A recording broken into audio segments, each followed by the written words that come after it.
এইমাত্র বাংলাদেশ ব্যাংকের গভর্নর ভবন থেকে অত্যন্ত বড় এবং গুরুত্বপূর্ণ একটি খবর আমাদের হাতে এসে পৌঁছেছে। গত ২ ঘণ্টা ধরে চলা অর্থ উপদেষ্টা এবং বাংলাদেশ ব্যাংকের গভর্নরের মধ্যকার সেই রুদ্ধদ্বার বৈঠকটি এইমাত্র শেষ হয়েছে। আমরা এখন আপনাদের সেই বৈঠকের ভেতরের প্রতিটি গুরুত্বপূর্ণ সিদ্ধান্ত এবং নতুন পে স্কেল নিয়ে সরকারের নেওয়া চূড়ান্ত পদক্ষেপগুলো বিস্তারিত জানাতে যাচ্ছি। ২০ জানুয়ারি দুপুরের পর থেকে পুরো দেশের সরকারি চাকরিজীবীদের নজর ছিল এই গভর্নর ভবনের দিকে। অত্যন্ত গোপনীয়তা বজায় রেখে শুরু হওয়া এই বৈঠকটি থেকে সরকারি কর্মচারীদের জন্য এক অভাবনীয় সুখবর বেরিয়ে এসেছে। নতুন পে স্কেলের বেতন সমন্বয় এবং তা বাস্তবায়নের যে জটিলতাগুলো ছিল, এই ২ ঘণ্টার বৈঠকে তার প্রতিটি জট খুলেছে। গভর্নর ভবন থেকে আমাদের বিশেষ সূত্র নিশ্চিত করেছে যে সরকার আর কেবল আলোচনার মধ্যে সীমাবদ্ধ নেই, বরং নতুন বেতন কাঠামো বাস্তবায়নের চূড়ান্ত ধাপে পৌঁছে গেছে। এইমাত্র পাওয়া খবর অনুযায়ী নতুন পে স্কেল কার্যকরের ফলে যাতে বাজারে জিনিসের দাম না বাড়ে সেই কৌশল চূড়ান্ত করেছেন গভর্নর এবং অর্থ উপদেষ্টা। বৈঠকের ভেতর থেকে আমাদের জানানো হয়েছে, অর্থ উপদেষ্টা অত্যন্ত কঠোরভাবে বাজার নিয়ন্ত্রণের বিষয়টি তুলে ধরেছেন। তিনি স্পষ্ট করেছেন, বেতন বৃদ্ধির সাথে সাথে বাজার পরিস্থিতি নিয়ন্ত্রণে রাখতে সরকার ইতোমধ্যে বিশেষ টাস্ক ফোর্স গঠনের সিদ্ধান্ত নিয়েছে। অর্থাৎ এবার বেতন বৃদ্ধির প্রকৃত সুফল সরকারি কর্মচারীদের হাতে পৌঁছানো নিশ্চিত করা হচ্ছে। গভর্নরের দেওয়া অর্থনৈতিক প্রস্তাবনাগুলো অর্থ উপদেষ্টা গ্রহণ করেছেন, যার ফলে বেতন বৃদ্ধির আর্থিক যোগান এখন পুরোপুরি নিশ্চিত। এই মুহূর্তের সবচেয়ে বড় খবরটি হল ১৩ থেকে ২০ গ্রেডের কর্মচারীদের নিয়ে। বৈঠক থেকে পাওয়া সর্বশেষ তথ্য অনুযায়ী সরকার এই নিম্ন ও মধ্যম গ্রেডের কর্মচারীদের জন্য বেতন কাঠামোতে একটি আমূল পরিবর্তনের সিদ্ধান্ত নিয়েছে।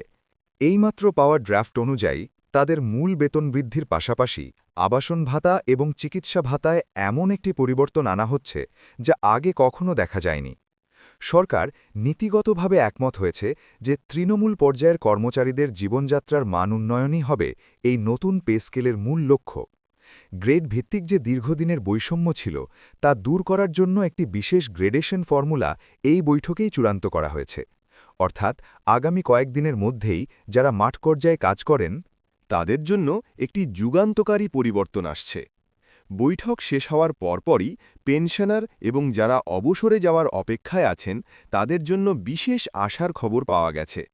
অর্থ উপদেষ্টা এইমাত্র নির্দেশ দিয়েছেন যে নতুন পে স্কেল কার্যকরের সময় যেন প্রবীণ কর্মচারীদের স্বার্থ সবচেয়ে বেশি সংরক্ষিত থাকে, বিশেষ করে যারা আগামী ১ থেকে ৩ বছরের মধ্যে অবসরে যাচ্ছেন।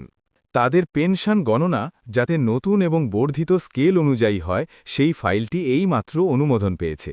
এর অর্থ হল কেবল বর্তমান কর্মীরাই নন, বরং যারা দীর্ঘকাল দেশের সেবা করে এখন অবসরের অপেক্ষায় আছেন তারাও এই নতুন বেতন কাঠামোর পূর্ণ সুবিধা পাবেন। প্রবীণদের জন্য এই সিদ্ধান্তটি এই মুহূর্তের অন্যতম বড় মানবিক জয় হিসেবে দেখা হচ্ছে।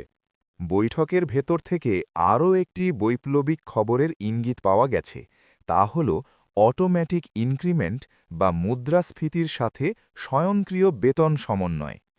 গভর্নর এবং অর্থ উপদেষ্টা এইমাত্র এমন একটি পদ্ধতিতে একমত হয়েছেন যার ফলে এখন থেকে প্রতি বছর মুদ্রাস্ফীতির হার বিবেচনা করে স্বয়ংক্রিয়ভাবে সরকারি কর্মচারীদের বেতন সমন্বয় করা হবে। এর ফলে প্রতি ৫ বা ১০ বছর পর পর নতুন পে স্কেলের জন্য আর আন্দোলন বা দীর্ঘ প্রতীক্ষা করতে হবে না।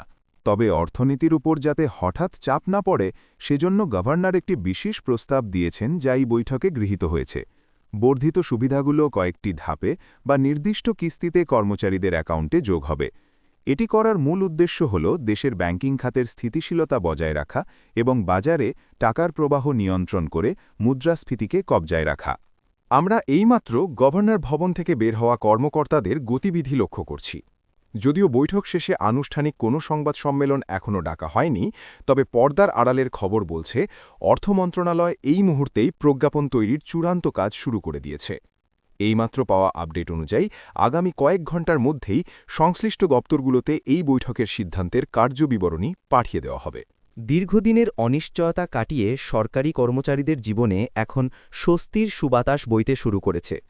আমরা প্রতি মুহূর্তে নজর রাখছি অর্থ মন্ত্রণালয়ের পরবর্তী পদক্ষেপের দিকে। কোনো প্রজ্ঞাপন বা চূড়ান্ত নোটিশ আসামাত্রই আমরা আপনাদের ব্রেকিং নিউজ হিসেবে তা জানিয়ে দেব। এই ঐতিহাসিক মুহূর্তের খবরটি সব সহকর্মীদের মাঝে দ্রুত ছড়িয়ে দিন এবং আমাদের সাথেই থাকুন। ধন্যবাদ।